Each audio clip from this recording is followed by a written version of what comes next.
Noticentro 1, CMI.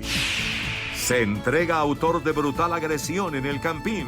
Queda libre por falta de una orden de captura. Enfrentaría pena de hasta 30 años por tentativa de homicidio. Testigo relata brutal agresión de hinchas de Nacional en el Campín. Prohíben ingreso por 1 año de barras del Nacional a estadios de Bogotá. Público no volverá a los estadios de Bogotá hasta que equipos cumplan con identificación de hinchas y contraten seguridad privada. Abren proceso sancionatorio contra Santa Fe por invasión de cancha. Secretario de Gobierno reconoce fallas en operativo de seguridad en el Campín. Policía asegura que 1.200 agentes eran suficientes para controlar el Campín. Ciudades ordenan restricción para ingreso de hinchas de equipos visitantes. Padrastro de la pequeña Sara Sofía se declara inocente. Fiscalía pide su detención. Reactivan órdenes de captura internacional contra alias Iván Márquez. Archivan investigación a expresidente Santos por Odebrecht. Variante Delta está en Bogotá. Reportan primeros 4 casos. Expertos temen nuevo pico de contagios. Cae producción cafetera pero suben exportaciones.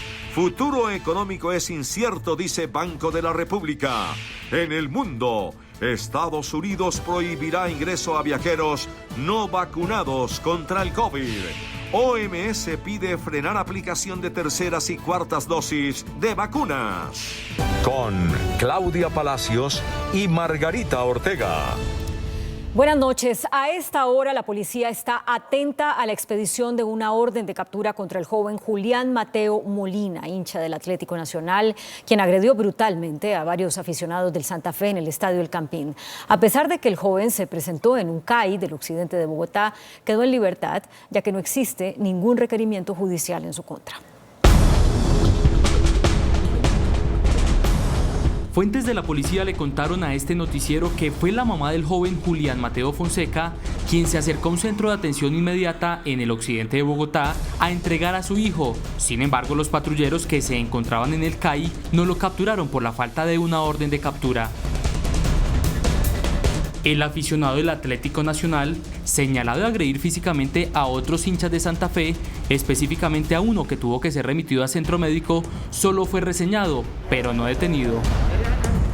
El joven se encuentra en su vivienda en el sector de El Tejar, esperando a que las autoridades lo capturen. Todo depende del trámite de denuncia que apenas adelanta la víctima de agresión, quien hasta horas de la tarde fue dado de alta. Le dan a libertad, pero eso no significa que queden exentos de responsabilidad. Continúa el proceso, la noticia criminal. Según conoció también este noticiero, las autoridades solo esperan que se haga esa legalización de captura para proceder con el operativo que ya está listo, pues el joven permanece bajo vigilancia por las autoridades. Abogados consultados dicen que Mateo Molina podría ser procesado por intento de homicidio. Persona que golpea de manera reiterada a este aficionado en la cabeza. Este caso no tiene ninguna discusión. Se trata de un evento de tentativa de homicidio agravada. Agravada no solamente por el estado de indefensión, el motivo abyecto, sino también por la sevicia. Fue gracias a la intervención de terceras personas, particularmente los médicos que le salvaron la vida, que se logró evitar un fatal desenlace para la existencia de este muchacho. En la página de la rama judicial, el hombre aparece con un proceso por el delito de homicidio. Sin embargo, un juez lo dejó libre en el 2020 por ese caso. La pena podría ser de hasta 30 años de prisión. Tentativa de homicidio, el cual tendría una pena de 52 a 337 meses y también daría para una medida de aseguramiento. La mamá de Molina se enteró de lo cometido por su hijo por medio de fotos y videos publicados en redes sociales, así como en los medios de comunicación. Noticentro 1 CMI habló con un aficionado testigo de la agresión registrada en el Campín y relató los momentos de pánico que se vivieron en medio del regreso del público al estadio. El joven de 26 años de edad, padre de 2 menores y domiciliario, fue dado de alta sobre la 1 de la tarde de este miércoles en la clínica Meredí. El hincha del equipo cardenal presentó trauma cráneoencefálico y fractura de nariz. Un testigo que estaba a pocos metros del herido en la tribuna familiar le contó a este noticiero lo sucedido. Era un hincha más que lo único que hizo fue intentar correr en el momento en que ve 50, 60 personas venir hacia uno. El chico en ningún momento se devolvió a pelear, él nada más quería regresarse y salvaguardarse. El único pecado que cometió fue caerse. Asegura que todo comenzó por cantar algunas arengas y que la violencia no tuvo límites ni distinción de edad, debido a la falta de un cordón de seguridad y logística. Mucha gente venir hacia ti con palos, con sillas, con lo que tengan a agredirte simplemente porque una persona le dijo que su equipo era menos que otro, que su hinchada era más que la otra, da mucho susto. Y estar tú acorralado en un espacio en el que no ves salida, en el que todo el mundo corre, en el que ves niños llorando porque ven que sus papás están intentando detener a la gente, abuelitos que también uno los intentaba mover, pasarlos a otras tribunas. Pidió que el fútbol se desarrolle en paz, respetando las preferencias de cada espectador. Es triste tener que uno ver que estas cosas siguen pasando hoy en día y qué clase de hinchas y qué clase de fútbol queremos mostrarle al mundo. Los 3 civiles heridos están fuera de peligro. La alcaldesa de Bogotá, Claudia López, prohibió hasta nueva orden el regreso del público a los estadios de la capital y suspendió por 1 año el ingreso de hinchas del Nacional a los mismos. También les pidió a los equipos de Bogotá adoptar mecanismos de identificación de la hinchada.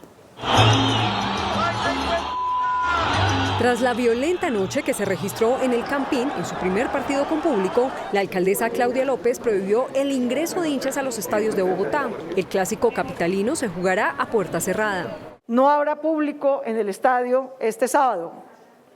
Lo tendremos que disfrutar desde la casa y eso es un sacrificio en particular para la hinchada de Millonarios. La barra de Nacional será vetada por 1 año en la capital. No ingresarán las barras del Atlético Nacional ni al Campín ni a techo. En lo que resta del torneo y del año que nos queda, no permitiremos el ingreso de barras visitantes al estadio El Campín,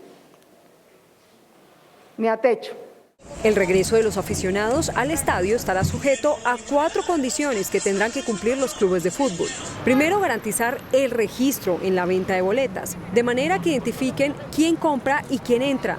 Segundo, contratar equipos de seguridad privada y convivencia. Tercero, garantizar ubicación y distancia entre barras dentro del estadio. Y cuarto, trabajar con las barras y hacerse corresponsables de sus actos. Y vamos a volver este trago amargo que nos causó a todos una oportunidad de mejora. La DIMAYOR, por su parte, se comprometió a avanzar en la identificación de los hinchas. Evalúan retomar la carnetización y el sistema biométrico.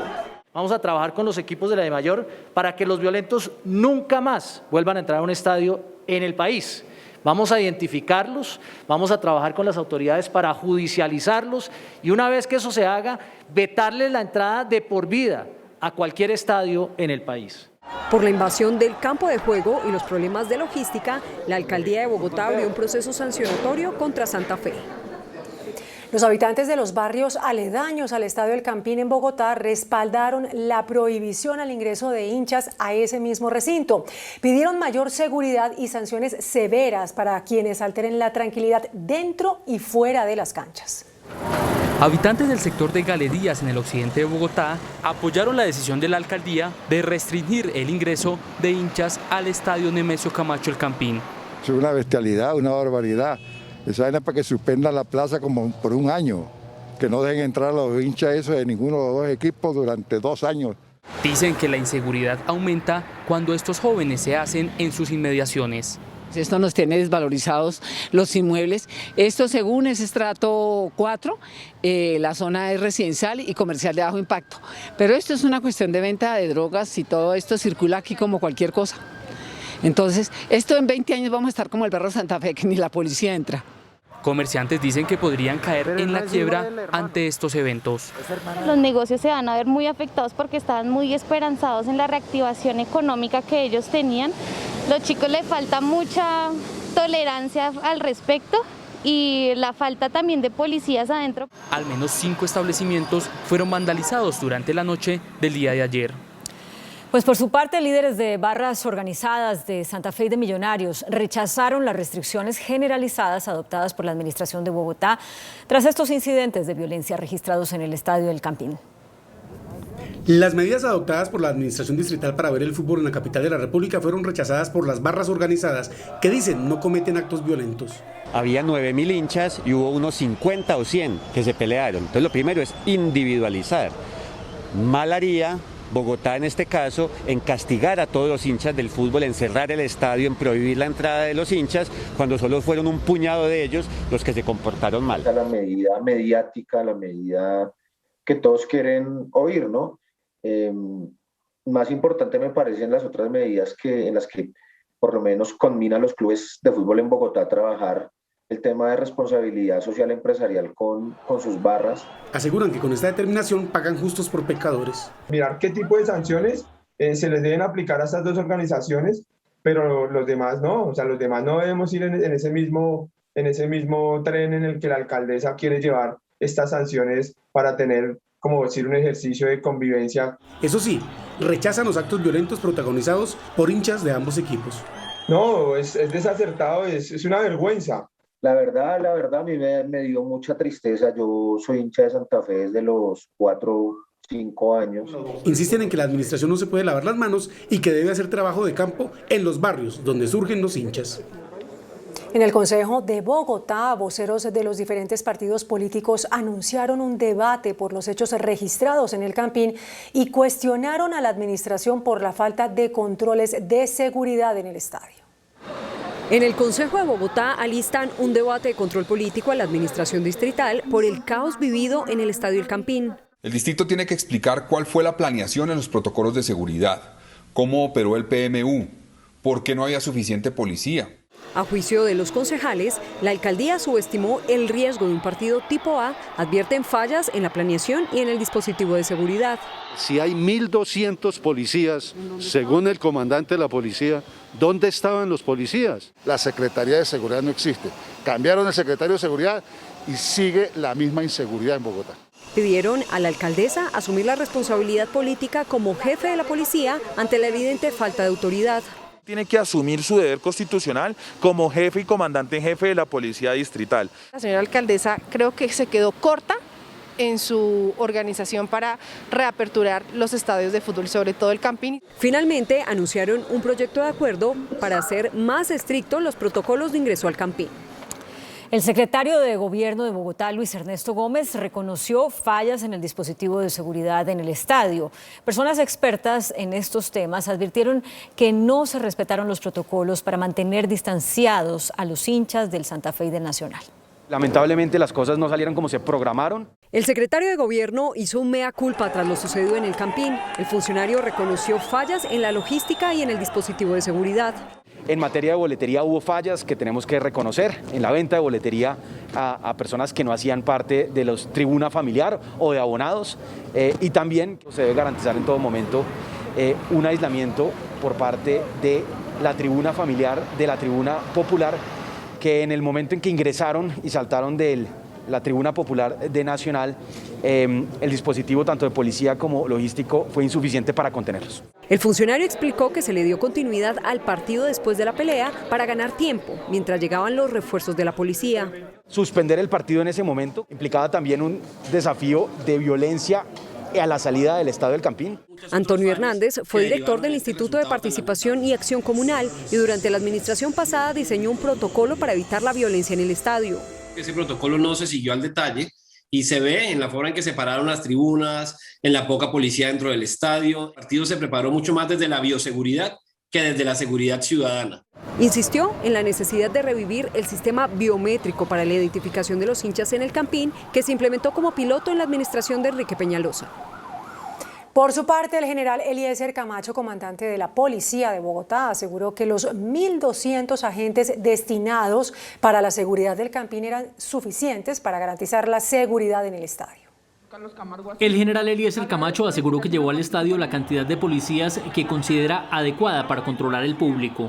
Nosotros tenemos 1.200 policiales en servicio, los cuales están acordes a un aforo de cerca de 8.000 personas.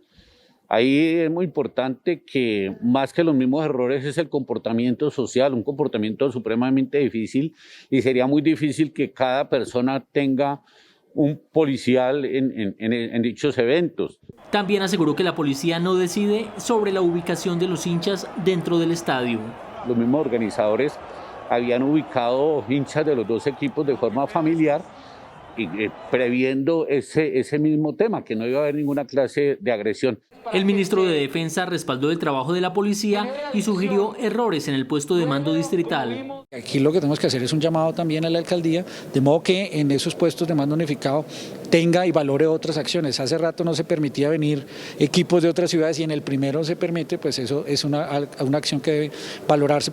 La policía está buscando a una decena de personas que tendrían que responder ante la justicia por la violencia dentro del Estadio El Campín.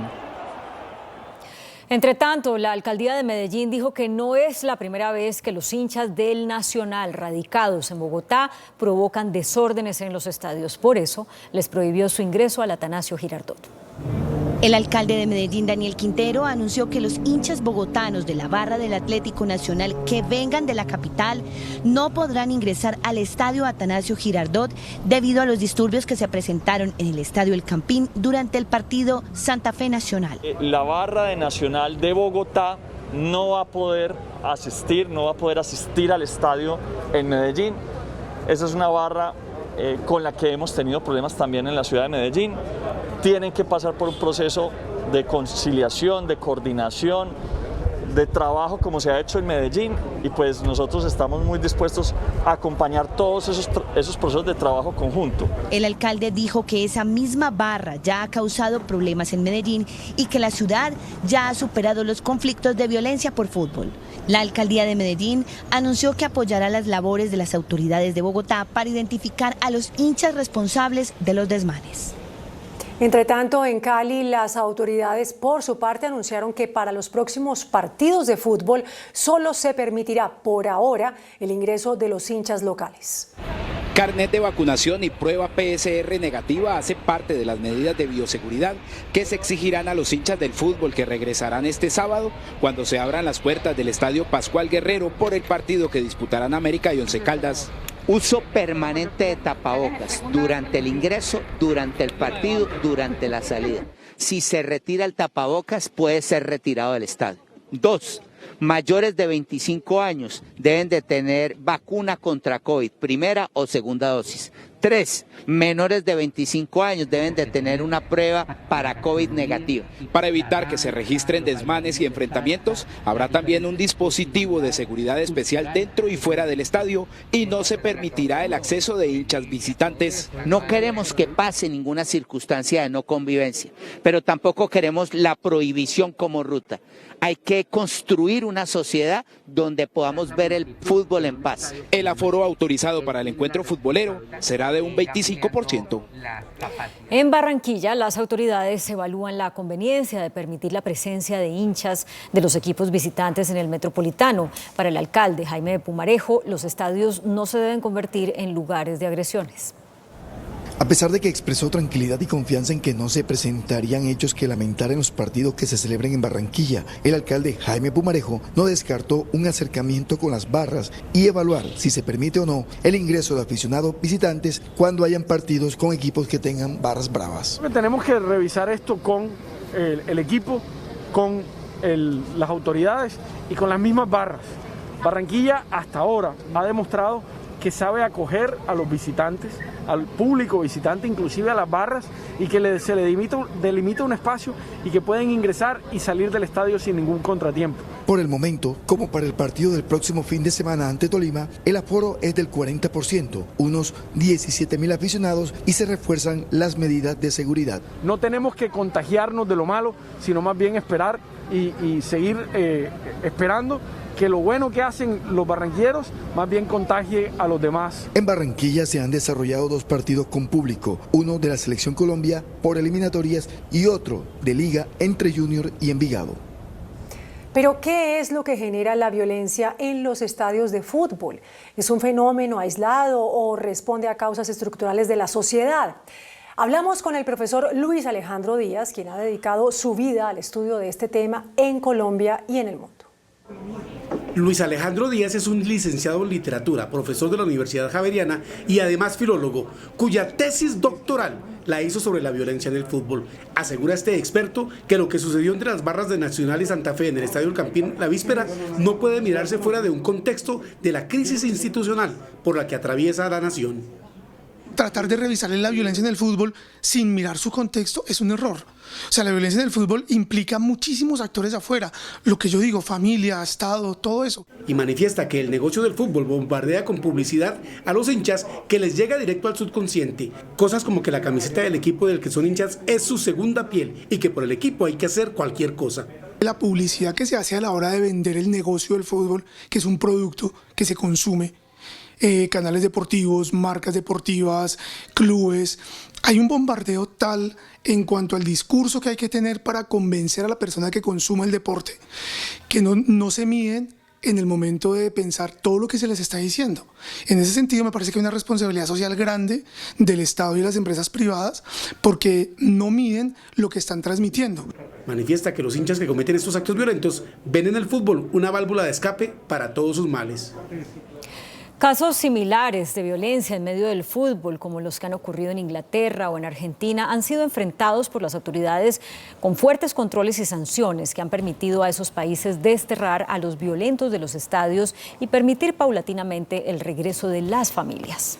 El 29 de mayo de 1985 se produjo una de las peores tragedias del fútbol europeo, provocada por la violencia de los hinchas. Ocurrió en Bruselas, en el estadio Heysel, donde los hooligans del Liverpool inglés protagonizaron una batalla campal contra los tifosi de la Juventus. La sangrienta revuelta, que incluyó piedras, puñaladas, patadas y puños, dejó un saldo de 39 muertos. La final se jugó de todas formas con los cadáveres ocultos detrás de una de las porterías. Al día siguiente, la UEFA impuso una sanción sin precedentes. Suspendió a todos los equipos ingleses de la competición internacional por 5 años y le aplicó 3 más al Liverpool. Desde entonces, el gobierno británico inició una operación de recuperación del fútbol familiar para los ingleses. Se ordenó que todos los estadios del país eliminaran las localidades de pie, la instalación de asientos en todas las zonas y se duplicó la seguridad en los accesos.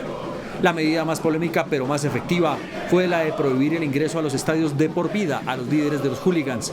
En cada estadio de fútbol se implementaron cámaras de seguridad para identificar a los violentos.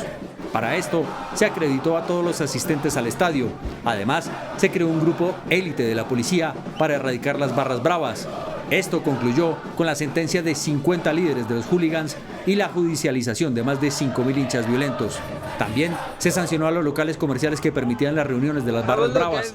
El gobierno extendió un crédito a los 90 equipos de la Premier League y les dio un plazo de 9 años para que mejoraran su infraestructura de seguridad y reorganizaran sus procesos de admisión a los estadios. Con las medidas tomadas a lo largo de los 90, el fútbol en Inglaterra dejó de ser cultivo de violencia para convertirse en un espectáculo familiar. Algo similar ocurrió en Argentina, donde desde 2010 se implementó un proyecto que incluye el acceso a los estadios mediante tarjetas magnéticas, el registro previo con datos personales, huellas dactilares y fotografías de los hinchas asistentes, la separación de las barras locales y visitantes, dispositivos de policía especiales para el acceso y la salida de los seguidores de ambos equipos por calles distintas y en horarios diferentes, cámaras de seguridad para identificar a los violentos en los estadios y el aumento del pie de fuerza de la Policía Nacional. Y hoy se conoció un caso de violencia en contra de un grupo de jóvenes boxeadores provenientes del departamento de Risaralda, quienes fueron atacados por barras del Santa Fe, que al parecer los confundieron con hinchas de Nacional. Julián González, el entrenador del grupo de boxeadores que fue agredido, contó cómo sucedieron los inexplicables hechos que afectaron a sus 9 pugilistas, los cuales no superan los 16 años de edad.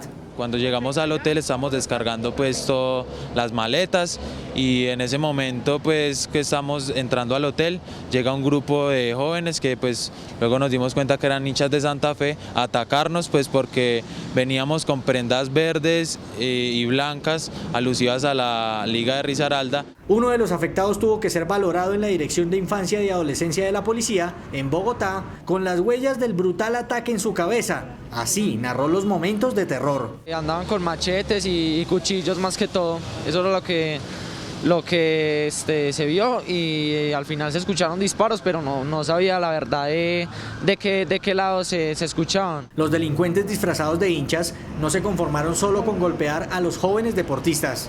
y nos robaron pues las pertenencias, la ropa pues que teníamos para la competencia, para pasar los días. La delegación participa del torneo de boxeo con uniformes prestados y el amor que tienen por su deporte, porque prácticamente les quitaron todo. Nilson Díaz, padrastro de la niña Sara Sofía, se declaró inocente del cargo de desaparición forzada que le formuló la Fiscalía en una audiencia reservada.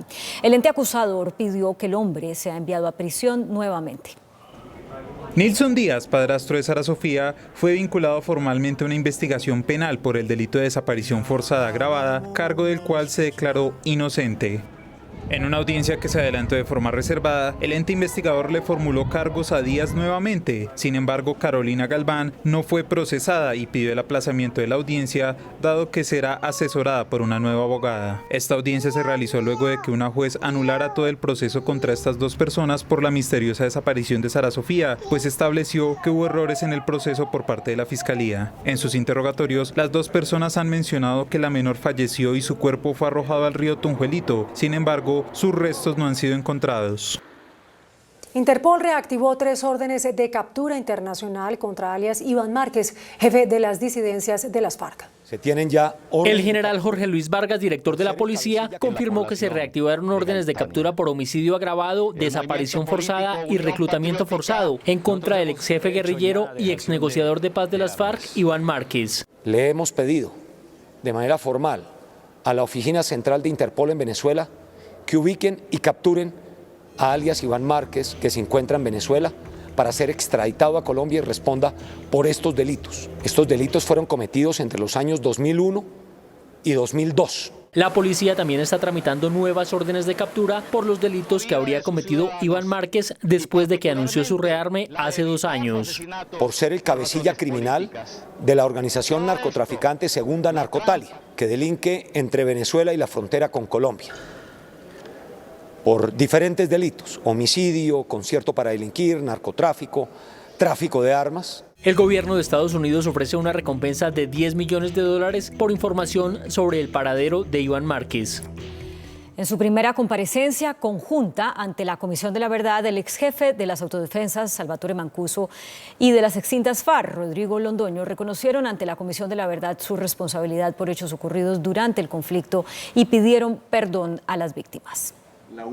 Salvatore Mancuso y Rodrigo Londoño reconocieron sus culpas ante los comisionados de la verdad y ante un grupo de víctimas. Mancuso respondió preguntas sobre el exterminio de la Unión Patriótica. La UP no fue exterminada por las autodefensas. Su gran victimario fue el Estado colombiano. Nosotros como autodefensas tuvimos responsabilidades, por supuesto que sí. Había una preocupación porque decían que la guerrilla tenía un brazo político que estaba en la legalidad y que esas personas eran los que le pasaban informaciones a el brazo armado que estaba en la ilegalidad. Por su parte, Timochenko reconoció como uno de los mayores errores de las FARC el asesinato del gobernador de Antioquia, Guillermo Gaviria, y de su consejero de paz, Gilberto Echeverry. Afectamos un movimiento que estaba haciendo todo un trabajo muy importante contra la violencia, por la no violencia. Esa fue una decisión, hoy a la luz de esto y en el medio del proceso, uno dice fatal. Mancuso también reveló que le pedirá a la JEP que lo escuche como testigo en la investigación por los falsos positivos que compromete a altos oficiales del ejército. Se agrava la crisis humanitaria en Nariño. Se registra un nuevo desplazamiento en el municipio de Roberto Payán, en la laguna del Piri, que deja a 142 familias sin hogar. Es el desplazamiento masivo número 28 en lo que va corrido del año. Por otro lado, los fuertes enfrentamientos entre disidencias y nuevos paras dejan 6 muertos en la zona rural de Tumaco. Las cifras son contundentes y hablan por sí solas de la dimensión de una tragedia humanitaria que no cede en la costa pacífica nariñense. Ya son 14.962 personas las que han tenido que abandonar sus territorios. En total, son 6.223 familias en los 28 desplazamientos masivos durante 2021. Se presenta en el sector de la Laguna El Piri, zona rural del municipio de Roberto Payán.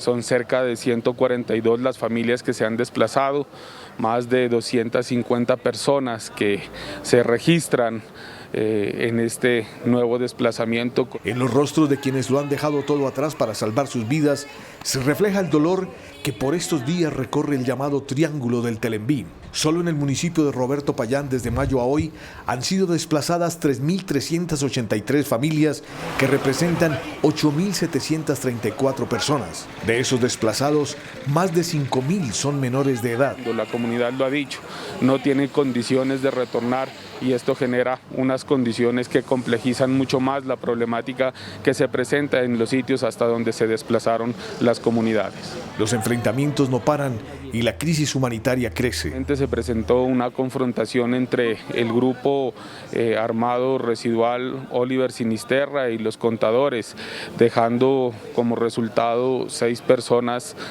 fallecidas.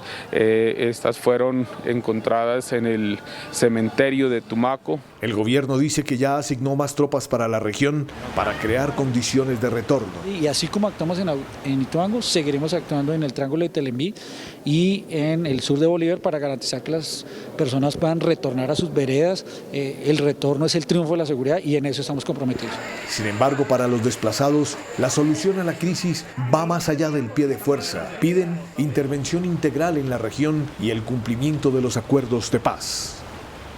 La Contraloría General advirtió, como lo adelantó Noticentro 1 CMI, que la implementación del acuerdo de paz suscrito entre el gobierno y las FARC terminaría en 26 años. Alertó además por la baja ejecución presupuestal para cumplir con lo pactado en La Habana. Según el marco fiscal de mediano plazo que proyectó recursos por 146.7 billones para la implementación del acuerdo de paz para 15 años, existe un rezago en la ejecución que ampliaría el plazo proyectado inicialmente. Reconocemos que hay un faltante para cumplir con el plan marco de implementación o el marco fiscal de mediano plazo de 15 billones de pesos, lo que haría que se prolongara la implementación del acuerdo en 26 años. Con respecto a la reforma rural integral, hemos evidenciado riesgos que permiten ver cómo el desfinanciamiento del catastro multipropósito se presenta. El gobierno respondió. Lo que recibimos fue una proyección de qué se debería tener para efectos de poder cumplir con todo lo que se había pensado que se debería realizar. Durante esta administración hemos concretado esto. Una auditoría a Locat Paz reveló hallazgos fiscales por 11.000 millones de pesos. Se evidencia riesgo de incumplimientos en la ejecución de proyectos y pérdida de recursos públicos ejecutados por privados debido a deficiencias en el seguimiento de obras por impuestos, puntualiza el informe. El general en retiro, Miguel Maza Márquez, condenado por el magnicidio de Luis Carlos Galán, renunció a su sometimiento a la Justicia Especial para la Paz y denunció una supuesta vulneración de sus derechos por parte de la Corte Suprema. El exdirector del DAS, condenado por la Corte Suprema a 30 años de cárcel como coautor de la muerte de Luis Carlos Galán, se encuentra en un limbo jurídico entre la JEP y la Corte. Maza renunció a finales de 2020 a su sometimiento voluntario. No le asiste al general ningún interés en seguir compareciendo ante la JEP. Tras su renuncia, le pidió a la Corte que revise en segunda instancia la integridad de la condena en su contra, pues solo accedieron a revisarle el delito de homicidio. Pero la Corte le ha dicho que no tiene competencia en este asunto, advirtiéndole que la JEP no ha confirmado su renuncia o desistimiento, pues le queda pendiente una comparecencia en el caso que guarda relación con el genocidio de la Unión Patriótica. La defensa del general radicó una tutela contra la Corte, advirtiendo que le están vulnerando sus derechos, pues no le han resuelto la revisión del delito de concierto para delinquir. Pero la JEP ni ha resuelto la solicitud de renuncia, ni ha remitido el expediente, y claramente la JEP no tiene competencia para conocer de la revisión de su fallo condenatorio. Entonces, digamos que lo tiene, como usted señala, en un limbo, en una imposibilidad de ejercer cualquier derecho. La Comisión de Investigación y Acusación de la Cámara de Representantes y el Consejo Nacional Electoral cerraron las investigaciones contra la campaña de reelección del 2014 del expresidente Juan Manuel Santos. Por la financiación de su campaña presidencial para la reelección en 2014, Juan Manuel Santos no tiene ya ninguna investigación abierta. cerraron los expedientes en la Comisión de Investigación y Acusación de la Cámara de Representantes y en el Consejo Nacional Electoral. Literalmente que no encontró un solo hecho nuevo, no hay absolutamente ninguna prueba ni contra la campaña ni mucho menos contra el expresidente Juan Manuel Santos, lo que llevó al archivo de la diligencia y a establecer la inocencia plena del presidente Santos. Dice Alfonso Prada, abogado del exmandatario, que no había ninguna posibilidad de que avanzaran esas investigaciones. No solamente nos da tranquilidad al expresidente Santos, es la posibilidad no solamente en Colombia sino en la comunidad internacional de destacarse como lo que es un líder honorable, digno y una persona decente que ha hecho la política en forma transparente. Y reitera Alfonso Prada que la corrupción de Odebrecht nunca tocó la campaña presidencial ni el gobierno de Juan Manuel Santos. La Fiscalía le concedió un acuerdo de colaboración a 2 contratistas del extinto Fondo Financiero de Proyectos de Desarrollo FONADE, con el cual se comprometen a declarar contra 9 personas vinculadas a presuntas irregularidades en 3 convenios suscritos con esa entidad. El fiscal general Francisco Barbosa les otorgó un acuerdo de inmunidad a los contratistas Richard Nader y Jorge Iván Henao, quienes revelaran nuevos nombres sobre el entramado de corrupción en el FONADE.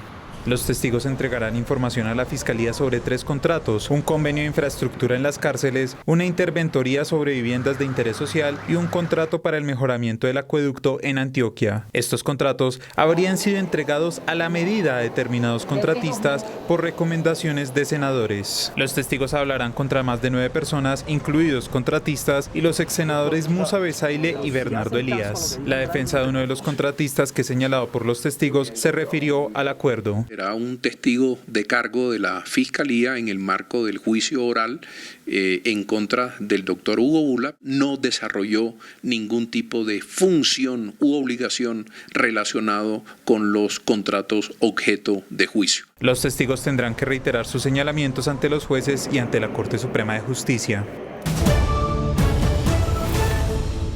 En las últimas 24 horas se registró en Colombia un leve aumento en los contagios por COVID-19, mientras que los decesos cayeron.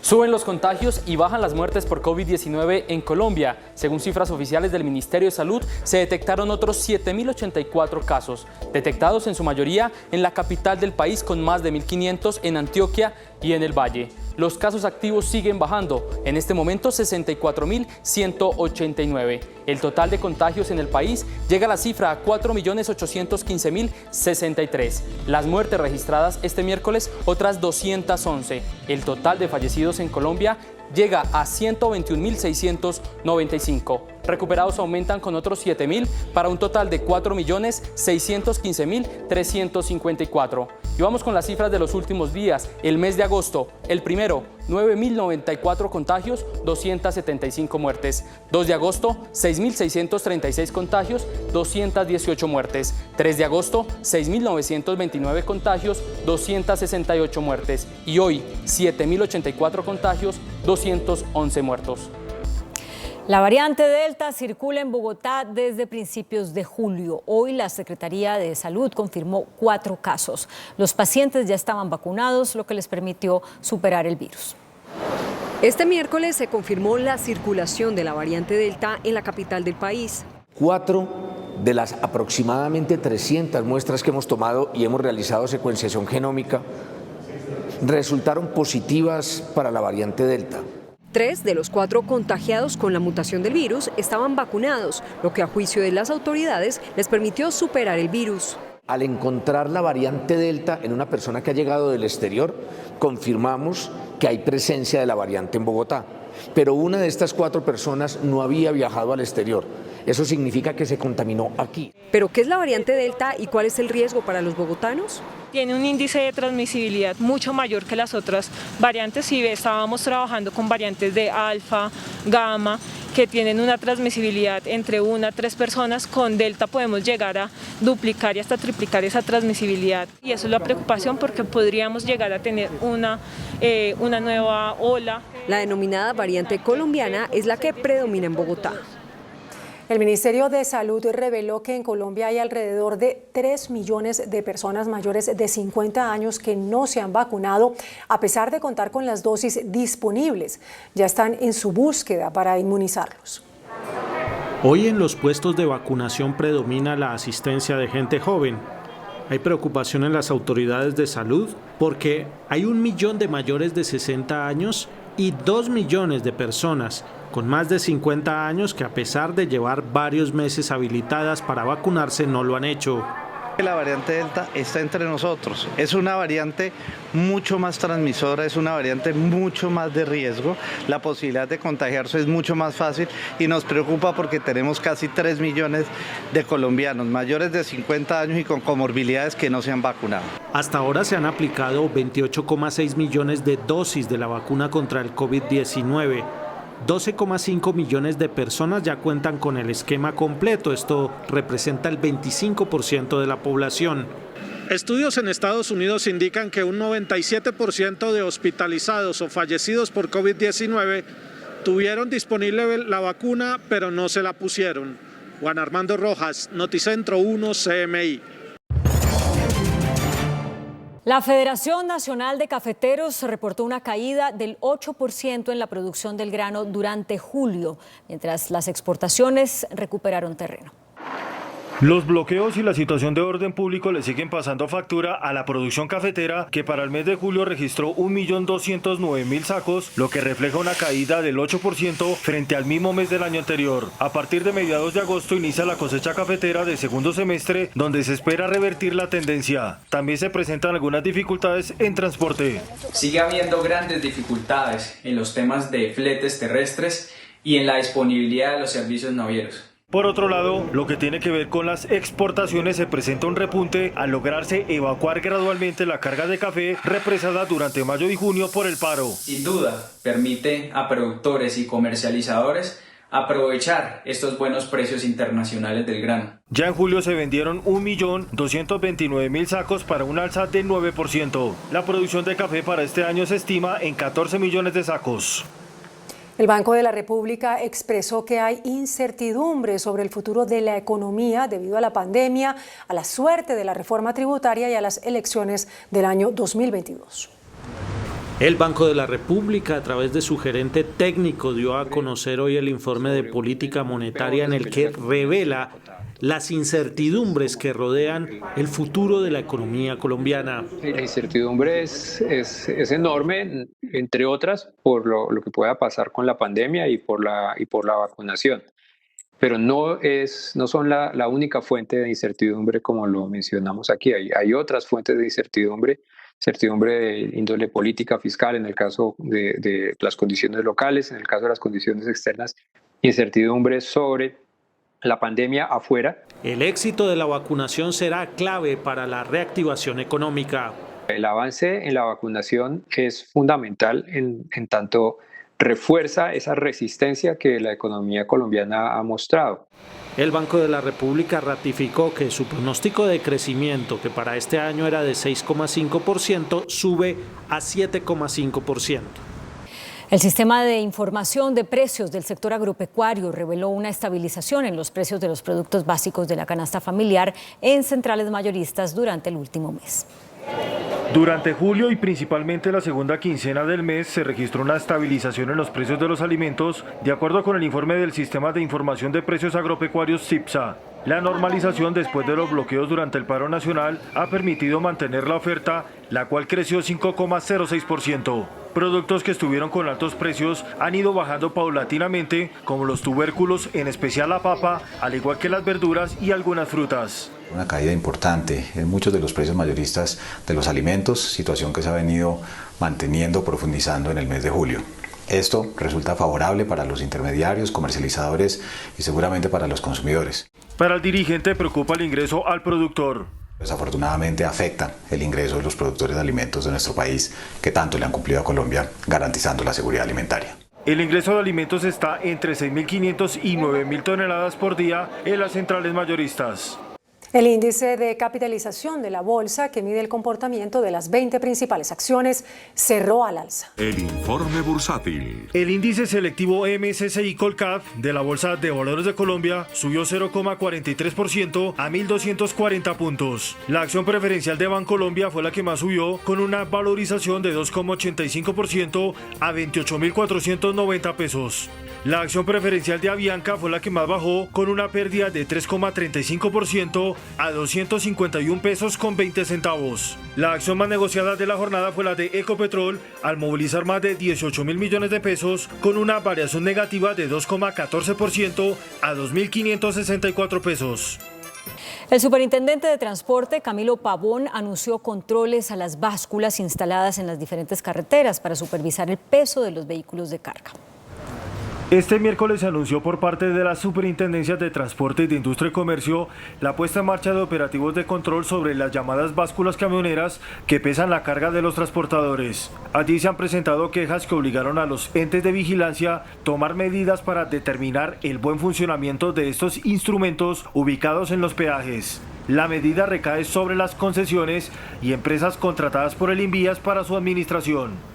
Pues en las visitas que se están realizando se verifica el correcto funcionamiento de las básculas y sus medidas, además de otros aspectos. Se advierte que el mal uso o irregularidades en el pesaje puede generar la suspensión y multas a los responsables. El estado físico de las estaciones de pesaje, la consistencia de la información del sistema de la estación de pesaje con la registrada en el RUNT, el cumplimiento de señalización, entre otros. Las medidas van en favor de proteger a los usuarios, en este caso los transportadores de carga.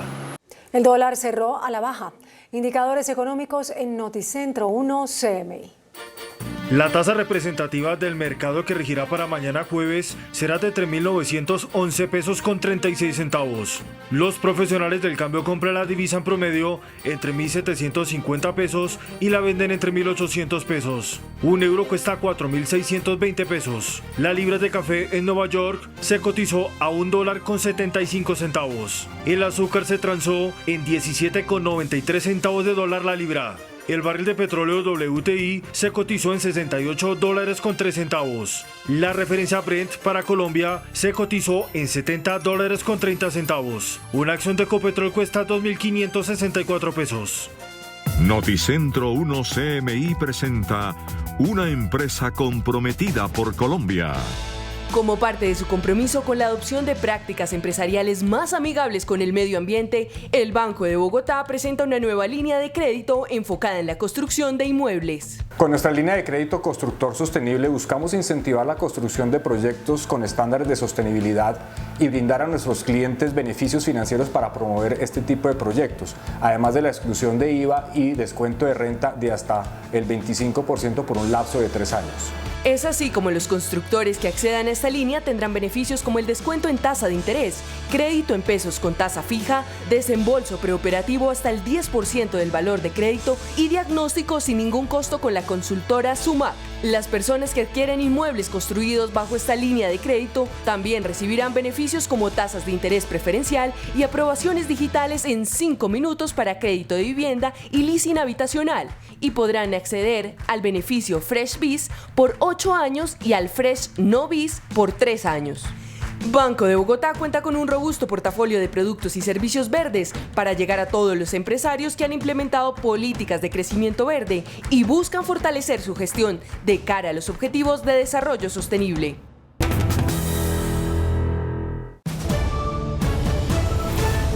El presidente Iván Duque sancionó hoy la ley que aumenta las penas por el tráfico de fauna y deforestación y crea además el delito de ecocidio. La sanción de la Ley de Delitos Ambientales la realizó el presidente Iván Duque desde Amazonas. La normativa contempla cárcel hasta de 11 años por el tráfico de fauna, cárcel de hasta 15 años para quienes cometan o promuevan y financien la deforestación, multas de hasta 50.000 millones de pesos para quienes promuevan o financien la invasión de baldíos. Y esta ley que acabamos de sancionar no solamente condena y sanciona la deforestación, sino que además acaba con esa figura de ser un delito escarcelable. Y pone además otro elemento, el que la financia y la patrocine tiene aún una pena más drástica. La ley busca frenar el tráfico de fauna. En 2020 se lograron recuperar 23.000 especies de manos de los traficantes. Y estamos enfrentando el tráfico de fauna silvestre y también la apropiación ilegal de tierras en territorios estratégicos y también la apropiación ilegal de baldíos. Desde aquí, el Parque Mundo Ecológico en Leticia, Amazonas, el presidente Iván Duque también sancionó las leyes de fronteras y las leyes de política migratoria que buscan ajustar las normas en esas materias. La ley de fronteras establece un régimen especial para los departamentos fronterizos, promueve beneficios económicos por medio del régimen especial aduanero, facilita el comercio transfronterizo con condiciones tributarias y aduaneras favorables y garantiza el suministro de combustibles líquidos, entre otros aspectos. El exgobernador de Antioquia, Sergio Fajardo, se mostró en desacuerdo con la propuesta para que se haga un canje de acciones de Hidroituango y EPM entre la gobernación y la alcaldía. Para el candidato presidencial Sergio Fajardo, no es conveniente que la gobernación de Antioquia venda su participación en Hidroituango a cambio de acciones de EPM. Propuesta hecha hace unos días por el gobernador encargado de Antioquia, Luis Fernando Suárez, y que el alcalde de Medellín no aceptó. Yo ya conozco esto desde hace muchos años, ¿sí? Y EPM es de la ciudad de Medellín y será de la ciudad de Medellín. Es una gran riqueza de la ciudad y la gobernación de Antioquia tiene otras riquezas, en particular como socio del proyecto Hidroituango, pero yo no veo la posibilidad de que se articulen, porque en términos políticos hay muchas diferencias, en términos del manejo de lo que significa la empresa hay muchísimas diferencias y eso no va a pasar. Fajardo asistió hoy en Medellín al evento en el que el partido ASI se sumó a la coalición de la esperanza para las elecciones presidenciales del año 2022. Estados Unidos exigirá que casi todos los viajeros del mundo que deseen ingresar al país cuenten con el esquema completo de vacunación contra el COVID-19. Así está contemplado en el plan de reactivación de fronteras que prepara el gobierno de Joe Biden en medio del dramático rebrote de contagios como consecuencia de la llamada cepa Delta. Nuevas medidas estaría tomando el gobierno de Joe Biden para contener la expansión del coronavirus en su territorio. De acuerdo con las declaraciones de un funcionario de la Casa Blanca a la agencia Reuters, Estados Unidos está elaborando un plan para exigir a casi todos los visitantes extranjeros la vacunación completa contra el COVID-19, como parte del eventual levantamiento de las restricciones a los viajes que dejaría a quienes no se vacunen por fuera del país. Un enfoque gradual que con el tiempo significaría, con excepciones limitadas, que los extranjeros que viajen a Estados Unidos de todos los países tienen que estar completamente vacunados. De momento no se ha determinado un calendario, pero es un plan que se implementará a corto plazo debido al aumento de casos de COVID-19, en especial de la cepa Delta, originaria de India que llegó a través de los aeropuertos al país. Ahora, una de las preguntas que se debe aclarar es qué vacuna admitirían, ya que algunos países están inoculando a su población con biológicos que no han sido autorizados por los reguladores estadounidenses, como lo son Sinovac, Sputnik V, Sinopharm, entre otros. La Organización Mundial de la Salud pidió a los gobiernos del planeta frenar hasta septiembre la aplicación de las terceras y cuartas dosis de la vacuna, instando por primera vez a las compañías y países que controlan el suministro global de vacunas a que prioricen a las naciones más pobres que tienen débiles campañas de inmunización para así reducir la drástica desigualdad en la distribución de dosis. Mientras algunos países ricos ya están inyectando la tercera dosis de la vacuna a grupos de riesgo en medio del avance de la variante Delta, las naciones pobres siguen experimentando problemas para avanzar en las primeras fases de sus campañas de inmunización. Un tremendo desequilibrio que llevó a la OMS a pedir por primera vez una moratoria global para no poner terceras dosis, al menos hasta finales de septiembre. High-income countries have now administered almost 100 doses for every 100 people. Meanwhile, low-income countries have only been able to administer 1.5 doses for every 100 people due to lack of supply. Hay un llamado a un esfuerzo de todos los países en forma solidaria para alcanzar estos niveles de cobertura en una forma equitativa y por eso, por el momento, estamos pidiendo completar la segunda dosis como han indicado los estudios clínicos que presentan una protección importante, sobre todo para enfermedad severa, evitar hospitalización y evitar muertes. Para el organismo es necesario que todos los países hayan vacunado al menos el 10% de su población para finales de septiembre si se quiere alcanzar la inmunidad de rebaño para mediados de 2022. En medio de los peores rebrotes desde el comienzo de la pandemia, China restringió los viajes al exterior de sus ciudadanos y los limitó solo a los casos en los que exista una razón urgente. China endureció las restricciones a sus ciudadanos que busquen viajar al extranjero en medio de una nueva ola de contagios provocada por la variante Delta en el gigante asiático, que por un momento llegó a reducir los casos locales a prácticamente cero y había alcanzado cierto grado de normalidad. Y para controlar la aparición de nuevos contagios, los cuales se están propagando rápidamente en al menos 18 provincias del país, los servicios de inmigración dejarán de expedir temporalmente a los ciudadanos chinos pasaportes y otros documentos necesarios para viajar al extranjero, a menos de que haya una razón imperiosa. China registró 71 nuevos casos en las últimas 24 horas, la cifra más alta desde enero, mientras millones de personas volvieron a estar confinadas para frenar el avance de Delta.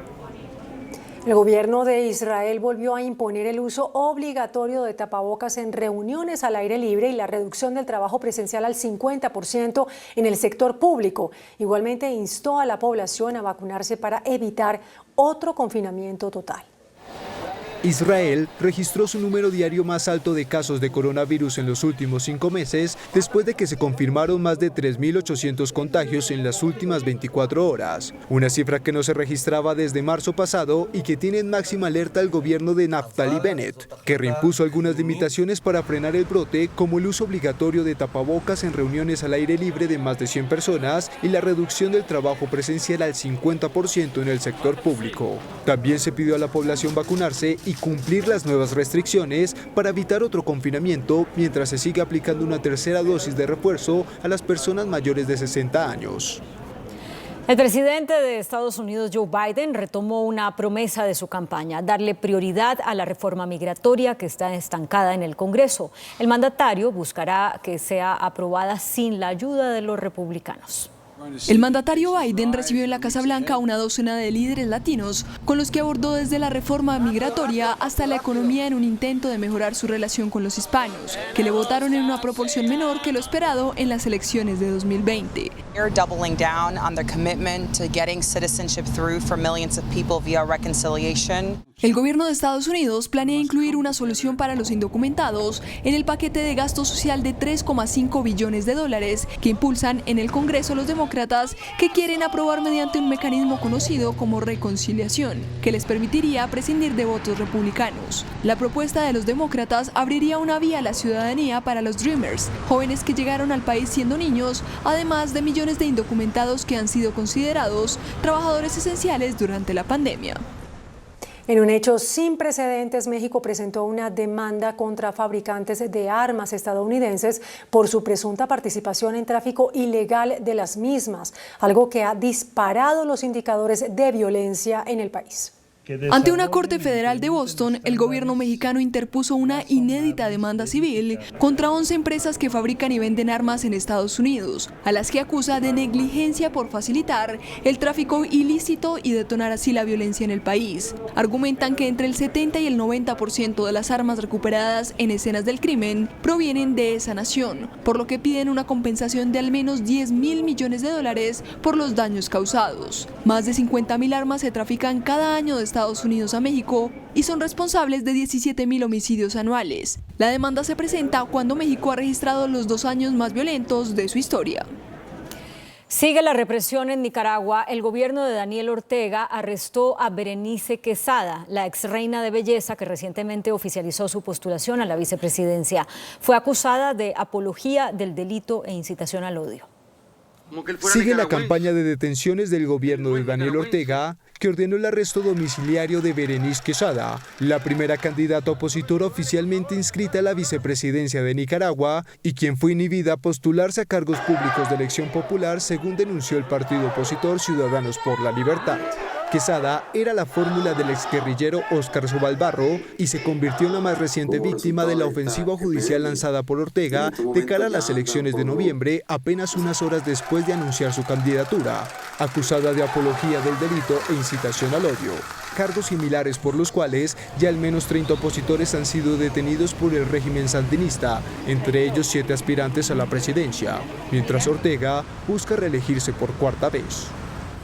En Brasil, la Corte Suprema ordenó investigar al presidente Jair Bolsonaro por difundir noticias falsas que atentan contra la democracia sobre la votación electrónica. El juez del Tribunal Supremo de Brasil, Alexandre de Moraes, decidió incluir al presidente Jair Bolsonaro en la investigación sobre difusión de noticias falsas por sus ataques sin pruebas al sistema electrónico de votación. De acuerdo a Moraes, las arremetidas del mandatario al modelo de votación brasileño buscan perturbar, obstaculizar, frustrar o impedir las presidenciales previstas para octubre de 2022, en las cuales, según las encuestas, saldría derrotado en primera vuelta por el expresidente Luis Ignacio Lula da Silva. El magistrado expone que a partir de declaraciones falsas repetidas reiteradamente a través de redes sociales, se crea una narrativa que al mismo tiempo deslegitima las instituciones democráticas y alienta a los grupos de simpatizantes a atacar a las personas que representan a estas instituciones. Agentes federales de Estados Unidos arrestaron al empresario venezolano de origen sirio Naman Wakil en Miami. Wakil está acusado de formar parte de una red de lavado de dinero, así como de amasar una fortuna ilícita en contratos de alimentos y petróleo otorgados por el gobierno de Nicolás Maduro. A un año de la catastrófica explosión que arrasó con el puerto de Beirut, dejando 218 muertos y más de 7.000 heridos, el Líbano sigue en estado de coma político y económico. 4 primeros ministros han pasado desde la tragedia sin que ninguno haya logrado formar un gobierno, mientras el país sigue paralizado y su principal puerto se mantiene en ruinas. El Líbano estaría a puertas de convertirse en un estado fallido cuando se cumple un año después de la catástrofe que devastó el puerto de Beirut, la capital de esta nación que hoy es escenario de fuertes protestas antigubernamentales, alimentadas por la casi invisible respuesta estatal a la brutal explosión que causó 218 muertos, dejó heridas a unas 7.000 personas y desplazó a unas 300.000 de sus hogares, mientras las estructuras destruidas aún se mantienen en ruinas y los responsables siguen impunes. Pero el gobierno del Líbano sigue en estado de coma político y económico. De hecho, desde el estallido provocado por toneladas de nitrato de amonio mal almacenadas, el país se encuentra sin una administración estable e incluso 4 primeros ministros pasaron en el último año sin poder formar un ejecutivo. Al menos 3 muertos y más de 30 heridos dejó un violento choque entre 2 trenes en el occidente de la República Checa, cerca de la frontera con la Baviera alemana. El accidente dejó las 2 locomotoras completamente destrozadas y a los 2 maquinistas fallecidos. Según las investigaciones, la causa de este siniestro sería un error humano, ya que uno de los trenes se habría saltado una parada antes de entrar en un tramo que es de vía única. El expresidente de Estados Unidos, Barack Obama, quien cumple hoy 60 años, canceló el festejo que había programado para este fin de semana tras recibir fuertes críticas. Obama tenía programada una fiesta con 500 invitados y más de 200 empleados, y aunque estaba planeada para realizarse al aire libre en los jardines de su mansión en el estado de Massachusetts, la convocatoria levantó críticas, pues el país y en particular ese estado está registrando un alarmante aumento de contagios. La aplicación WhatsApp anunció el lanzamiento de una función que permitirá a sus usuarios enviar fotos y videos de una única visualización. Esto para mejorar la seguridad y privacidad en el servicio. WhatsApp confirmó en su sitio oficial que ya puso a disposición de los usuarios la nueva función que permite enviar fotos y videos que desaparecen del chat una vez que el destinatario los abre. Esta nueva opción ofrece a los usuarios un mayor control sobre su privacidad y ayuda a combatir, entre otras cosas, crímenes como el sexting. La función no es solo para los chats privados, sino también en grupos, y para activarla solo hace falta tocar el icono para adjuntar una imagen o video y luego pulsar el botón Ver una vez en la barra del chat. Así, los archivos de imagen serán solo de una única visualización y luego se borrarán automáticamente. WhatsApp revela que la función llegará para todos los usuarios del planeta durante esta semana y que para utilizarla solo es necesario tener instalada la última versión de la aplicación.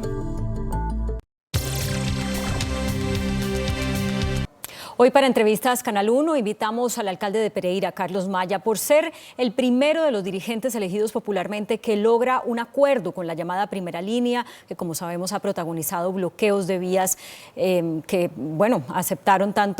afectaron tanto su ciudad como otras ciudades del país. Alcalde Carlos Maya, buenas noches. Buenas noches, Claudia. Un saludo para todos los televidentes y los seguidores. Mire, por supuesto haciendo la salvedad de que es muy importante destacar el esfuerzo en lograr un acuerdo con estos jóvenes, al leer uno el acuerdo se pregunta si era necesario bloquear la ciudad para atender demandas sociales como brindar educación sexual, ajustar el Sisbén para que no sean excluidas determinadas poblaciones que necesitan un puntaje para acceder a subsidios, crear comedores comunitarios, apoyar programas de emprendimiento y dar más becas. ¿Era necesario bloquear una ciudad para hacer esto? Bueno, Claudia, los bloqueos en ningún momento o bajo ninguna circunstancia tienen justificación alguna. No obstante, los reclamos sociales de la juventud colombiana y en especial la pereirana tienen algunas razones de fondo. Han pasado muchos años sin resolver estos problemas y de ahí la capacidad de los gobernantes de ponernos en los zapatos de los demás y con ello resolver los problemas y todas esas problemáticas que los agobian, la cual lamentablemente han utilizado a través de bloqueos para llamar la atención del gobierno y han logrado buenos resultados hasta la fecha. Claro, uno puede hacer esa lectura que usted está haciendo, que las demandas básicas no habían sido tenidas en cuenta por los gobernantes, ni su gobierno, ni los anteriores, y que bueno, como que los despabilaron con las protestas para que se pusieran por fin manos a la obra. Pero también uno podría decir, ¿por qué la gente de la primera línea no acudía a las vías, digamos, que operan dentro del sistema para acceder a estas cosas como las que mencioné hace algún momento sin tener que ir a bloquear vías con todo lo que esto implica? ¿No hay ahí también una necesidad de un reconocimiento de responsabilidad, del desconocimiento de los mecanismos que tiene la ciudadanía para acceder al reclamo de sus derechos? Bueno, Claudia, recordemos qué pasó el 28 de abril. Después de una pandemia muy fuerte nos iban a implementar una reforma tributaria que no todos los colombianos estábamos a gusto. Por supuesto que es necesaria para garantizar los programas sociales, pero esa fue la gota que rebosó la copa para salir a protestar, para salir a reclamar.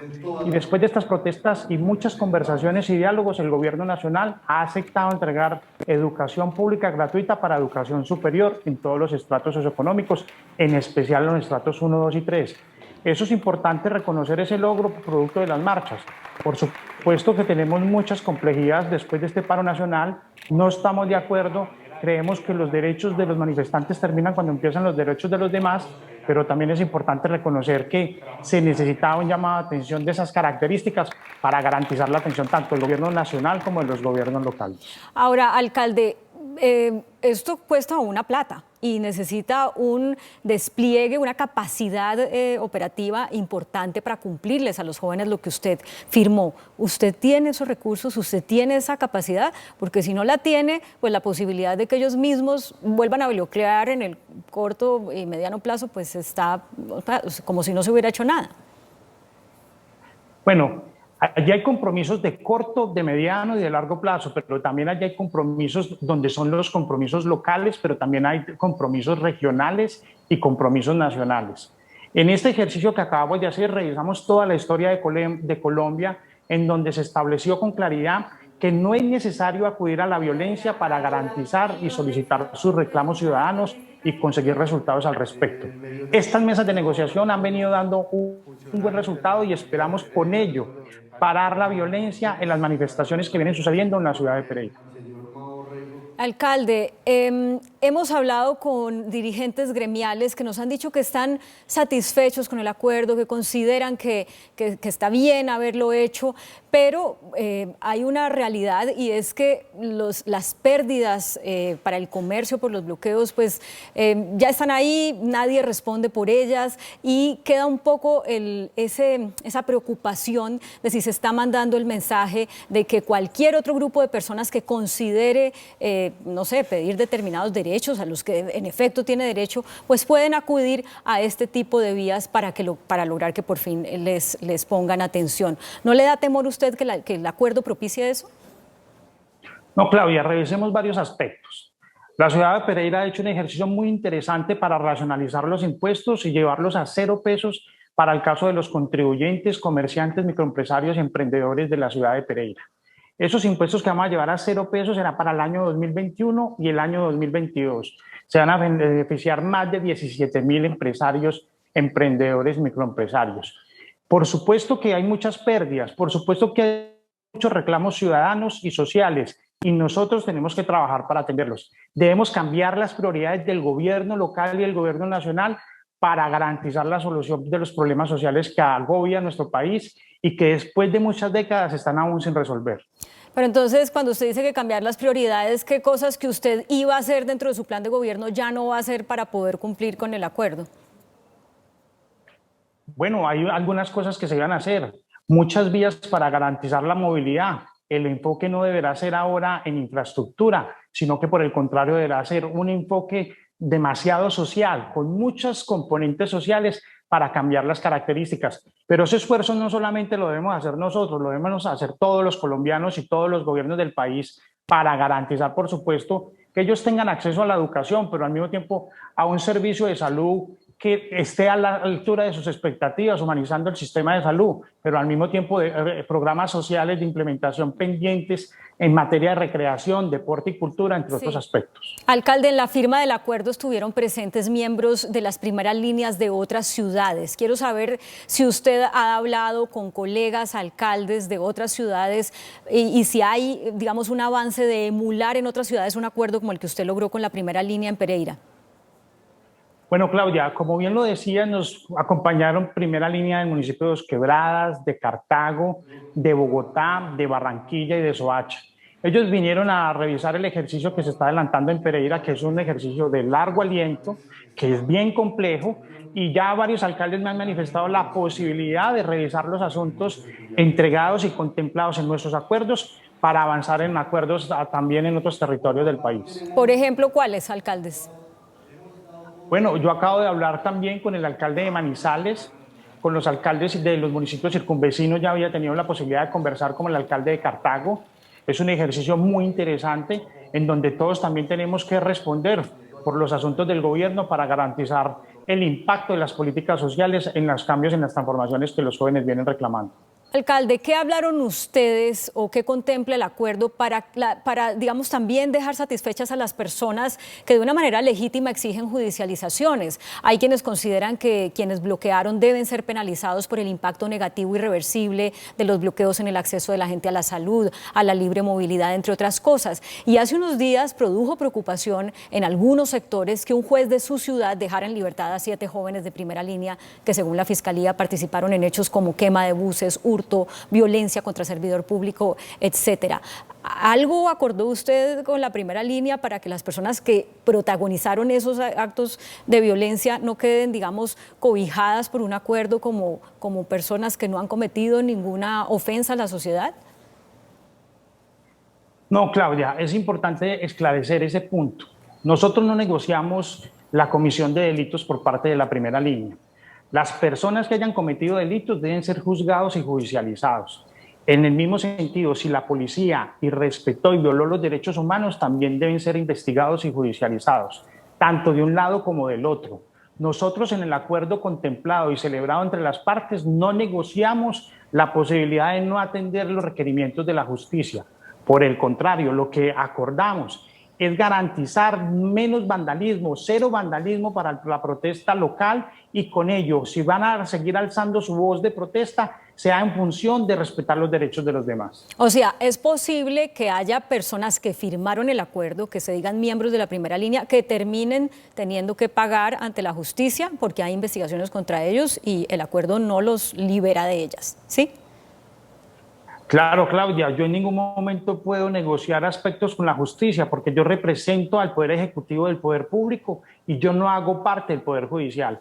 La Fiscalía como ente acusador e investigador y los jueces deberán llegar a las conclusiones a que estimen convenientes producto de las investigaciones, pero en ningún momento el acuerdo celebrado entre las partes implica exonerarlos de toda culpa en donde se hayan cometido delitos. Bueno, a propósito de las judicializaciones, pues las reclaman de lado y lado, como usted ya bien mencionó. ¿En qué va o qué sabe usted? Porque no hemos vuelto a oír nada de los responsables de ese escuadrón de la muerte que asesinó a Lucas Villa en su ciudad. Bueno, muy bien, Claudia. Hasta la fecha los informes y las entidades no nos han entregado ninguna noticia al respecto, solamente rumores periodísticos y por lo tanto hasta la fecha yo no me puedo pronunciar al respecto para no dañar la investigación. Esperamos, eso sí, condenas ejemplarizantes para los que cometieron este tipo de delitos. Alcalde, usted denunció amenazas contra su vida precisamente por medidas que ha tomado para manejar la protesta social. ¿Cómo ve usted que este acuerdo que usted ha logrado vaya a tener un efecto sobre esas amenazas, sea en incrementarlas o en reducirlas? Porque eso dice mucho de quiénes pueden estar detrás de ellas. Bueno, muy bien, las amenazas para los gobernantes continúan. Gobernar una ciudad de las características como Pereira o cualquier ciudad del país es bien complejo. Los que decidimos meternos a esta actividad no podemos tener temores y el temor no nos puede detener a la hora de gobernar. Esta determinación que se adopta es para garantizar el proceso de reactivación económica y social de la ciudad de Pereira tan necesario para recuperar miles de empleos que se necesitan a la fecha. No vamos a perder la concentración en ese proceso de reactivación y seguramente vamos a seguir tomando decisiones en materia de seguridad pública para garantizar no solamente la seguridad personal, sino la seguridad de todos los pereiranos. Pues esperamos que no corra ningún riesgo usted y que, por supuesto, la buena convivencia regrese a la ciudad gracias a este acuerdo. Muchas gracias, alcalde, por recibirnos y, bueno, ojalá otras ciudades puedan también ser exitosas en avanzar en los diálogos con la primera línea. Buenas noches. Buenas noches, Claudia. Un saludo para todos sus televidentes. Continúen con más Noticentro 1 CMI.